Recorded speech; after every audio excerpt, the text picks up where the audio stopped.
El primer tema de esta semana será la estructuración de portafolios de inversión. A lo largo de la presente sesión revisaremos los objetivos buscados con el tema, veremos qué es un portafolio de inversión, las etapas de la estructuración, los riesgos del portafolio y las conclusiones. Los objetivos de esta sesión son definir las características de los portafolios de inversión, analizar las etapas para la construcción de portafolios de inversión y describir y analizar los riesgos presentes en las inversiones. ¿Qué es un portafolio de inversión? Podemos definir a un portafolio de inversión como un conjunto de activos financieros de una persona natural o inversión institucional, tales como fondos mutuos, AFPs, bancos, compañías de seguros. Los portafolios de inversión contienen una combinación de bonos, acciones, commodities, entre otros activos, sean de instrumentos de renta fija o de renta variable. El propósito de la creación de un portafolio de inversión es reducir el riesgo mediante la diversificación y el objetivo final es alcanzar la mayor rentabilidad posible a un nivel de riesgo dado. En ese sentido, a nivel genérico, ¿para qué se construyen los portafolios de inversión? Primero, es la diversificación, tratando de buscar la disminución de los riesgos a través de la compra de activos de varias empresas de diferentes sectores o mercados. La segunda razón es buscar la eficiencia en la inversión a través de la adquisición de activos rentables y la disminución de costos de transacción. Y por último y tercera razón es la de cumplir con los objetivos de inversión buscados por los accionistas, sea generar una ganancia, generar ahorro, entre otros varios objetivos. En la construcción de portafolios de inversión con el objetivo de maximizar la rentabilidad para un nivel dado de riesgo, podemos definir 4 etapas principales. Determinar las necesidades del cliente es la primera. Segundo, construcción del portafolio. Tercero, la administración del portafolio. Y último y cuarta, monitoreo continuo de las inversiones. Pasaremos a detallar cada una de ellas. En la primera etapa de construcción de un portafolio, determinar las necesidades del cliente, debemos analizar para el inversionista lo siguiente. Primero, los objetivos de inversión. Busca mayor rentabilidad, generar ahorro, efectuar una inversión coyuntural. Segundo, la tolerancia al riesgo del cliente. Este cliente es tolerante al riesgo, es conservador, es agresivo al riesgo. Debemos saber eso. Tercero, las restricciones de inversión, básicamente presupuestales. ¿Cuánto se quiere invertir? ¿En qué plazo se quiere invertir? Esa restricción es muy importante al momento de determinar esa etapa.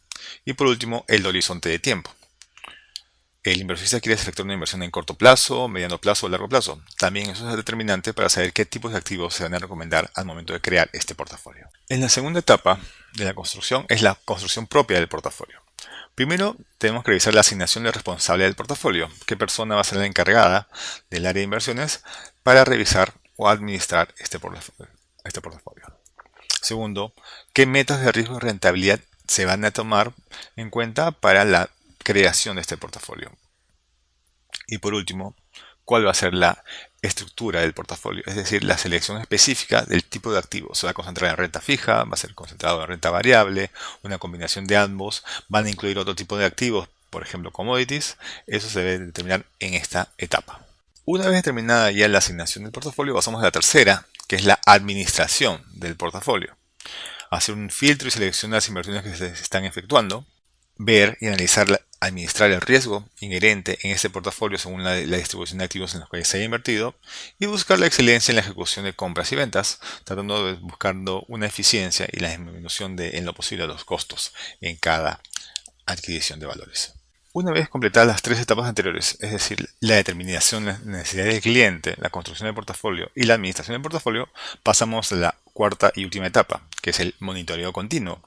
Aquí el equipo de inversiones tiene que hacer analizar la información directa del mercado con respecto al portafolio o los activos que conforman el portafolio y hacer un seguimiento de las políticas de riesgo y metas de rentabilidad ya administradas por el área de inversiones. Lo importante en esta etapa de monitoreo es efectuar y reaccionar ante cambios que podrían generarse en los mercados. Pasaremos ahora a revisar la relación riesgo y rentabilidad dentro de los portafolios de inversión. Sabemos que hay una relación directa entre el riesgo y la rentabilidad.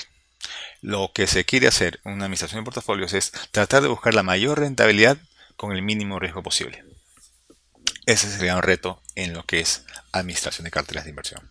En ese sentido, podemos definir la rentabilidad como la ganancia en el valor del dinero en el tiempo, el beneficio financiero asociado a una inversión y lo anterior incluye también la correcta valorización y rendimiento del portafolio. Lo que hemos dicho, el inversionista en la creación de un portafolio de inversión buscará tener la mayor rentabilidad posible. Pero la mayor rentabilidad posible va a estar siempre seguida del riesgo. El riesgo lo podemos definir como la medida de la posibilidad de perder en una inversión o la posibilidad de que una inversión no sea tan rentable como se espera, y esta se mide con la desviación estándar de la rentabilidad del activo o del portafolio de inversión. En mercado de valores, la desviación estándar o la varianza de esos indicadores económicos son indicadores de riesgo. En ese sentido, si tuviésemos un portafolio de activos tal como observamos en el cuadro, donde vemos 5 escenarios con retornos diferentes y la probabilidad de ejecución diferentes, podemos calcular la rentabilidad del portafolio como una rentabilidad ponderada en función al retorno y probabilidad generada por cada uno de ellos. Finalmente, cuando analizamos portafolio de inversión y buscamos una máxima rentabilidad, tenemos que analizar los riesgos. Y hay diferentes clases de riesgos. A partir de este momento revisaremos todos los riesgos que podrían existir en un portafolio de inversiones. Y comenzaremos por el riesgo jurídico. El riesgo jurídico es la pérdida derivada de situaciones de orden legal que puedan afectar la titularidad o la tenencia o la propiedad de las inversiones o la efectiva recuperación de su valor. El riesgo jurídico está siempre existente en toda inversión en valores. El segundo riesgo es el riesgo de solvencia, que es la posibilidad de pérdida o de no recuperación de la inversión causada por el deterioro de la estructura financiera del emisor o garante del título, es decir, de la empresa que ha emitido los valores, ya sean acciones o bonos. Otro riesgo importante es el riesgo de contraparte.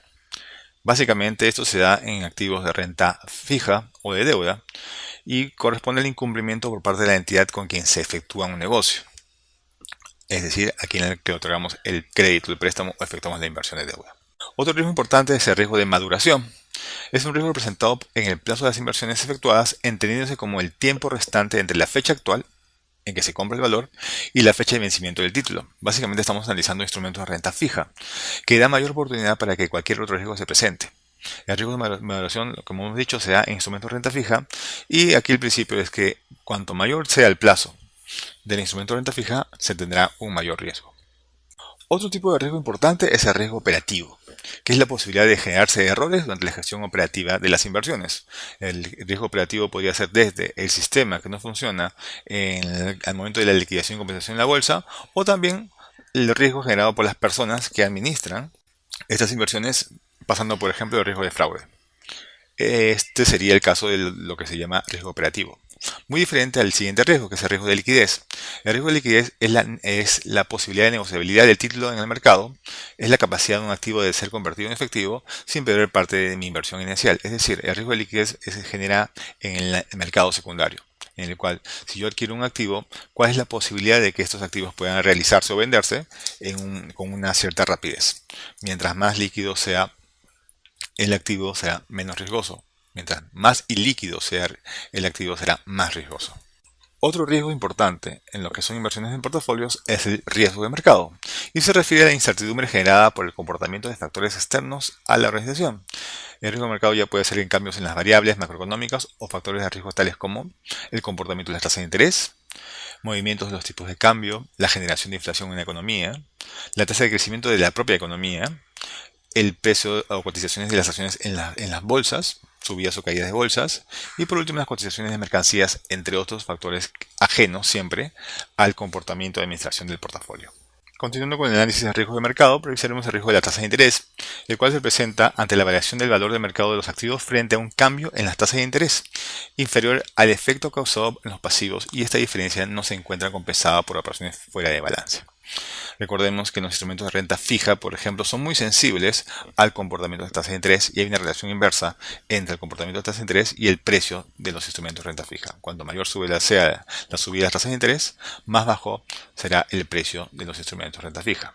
Esta diferencia dará lugar cuando existan incompatibilidades, por ejemplo, importantes entre los plazos, corto, mediano y largo plazo, periodos de amortización, tipo de tasa de interés, fijo flotante y la calidad crediticia de los instrumentos. Entonces, el riesgo de mercado medido a través del riesgo de tasa de interés está muy relacionado al riesgo que generan las inversiones en instrumentos de deuda o de renta fija. Otro tipo de riesgo importante son los riesgos de tasas de cambio o riesgo de cambio, el cual establece la exposición de la empresa cuando su valor depende del comportamiento que tengan ciertos tipos de cambio y el valor actual de los activos no coincida con el valor actual de los pasivos en la misma divisa o moneda, y la diferencia no se encuentre compensada por operaciones fuera de balance, es decir, por derivados, por ejemplo, que pudieran coberturar estas operaciones de cambio.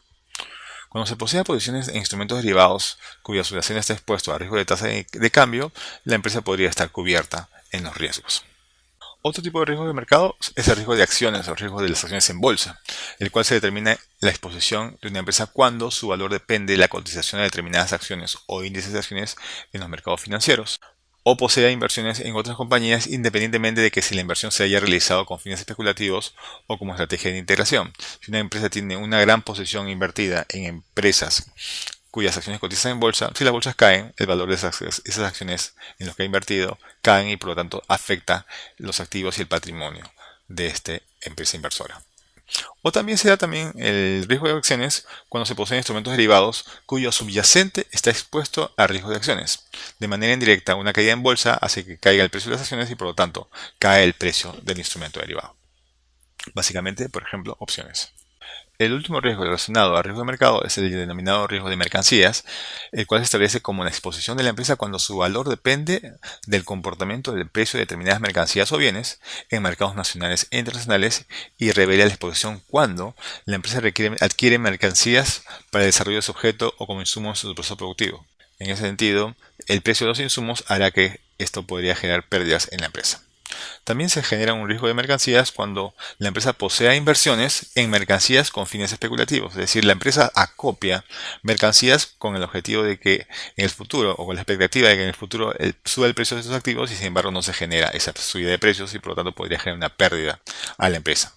Y por último, también se genera un riesgo de mercancías cuando la empresa posee instrumentos derivados cuyo subyacente está expuesto a riesgo de mercancías, por ejemplo, opciones sobre activo oro, y si el precio del oro no sube, el inversionista en opciones sobre oro podría estar perdiendo valor.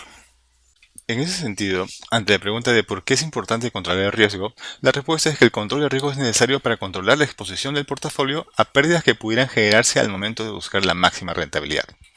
Por ejemplo, en el gráfico vemos el comportamiento de dos portafolios de inversión, el fondo A y el fondo B, los cuales tienen el mismo nivel de rendimiento, 23%. Sin embargo, el fondo A tiene una mayor exposición a riesgo versus el riesgo asumido por el portafolio B, con desviaciones estándares de 30 y 3.39%, respectivamente. Solo esto se puede alcanzar con un correcto proceso de diversificación unido a una eficiente administración de riesgos. A manera de conclusión, podemos señalar que un portafolio de inversiones es una combinación de bonos, acciones, commodities, entre otros activos financieros de renta fija o renta variable con el objetivo de maximizar la rentabilidad con la correspondiente reducción de riesgos mediante la diversificación. En la construcción de todo portafolio está dividida en 4 etapas. Primera, determinar las necesidades del cliente según la construcción del portafolio, propiamente dicha. Tercera, la administración del portafolio. Y la cuarta, el monitoreo continuo de las inversiones. Es necesario completar esas 4 etapas para tener un portafolio construido de manera correcta. Por último, el riesgo es implícito en toda inversión y se encuentra también en los portafolios de inversiones. Por ello es necesario conocer los riesgos existentes en el mismo y tratar de diversificarlos y reducirlos. Como bibliografía para esta sección, recomendamos la revisión del libro Finanzas Corporativas, la 9ª edición de los autores Ross, Westerfield y Jaffe, capítulo 11, Rendimiento y Riesgo, el modelo CAPM de diversificación en las páginas 347 al 352. También se recomienda revisar el libro Inversiones del autor Robert Kolb, el capítulo 13 relacionado a lo que es diversificación y formación de cartera, páginas 439 al 471. Finalmente, también recomendamos revisar las páginas web de la Bolsa de Valores de Lima, www.bbl.com.p, y la página web de la Superintendencia de Mercado de Valores, www.smb.gov.pe.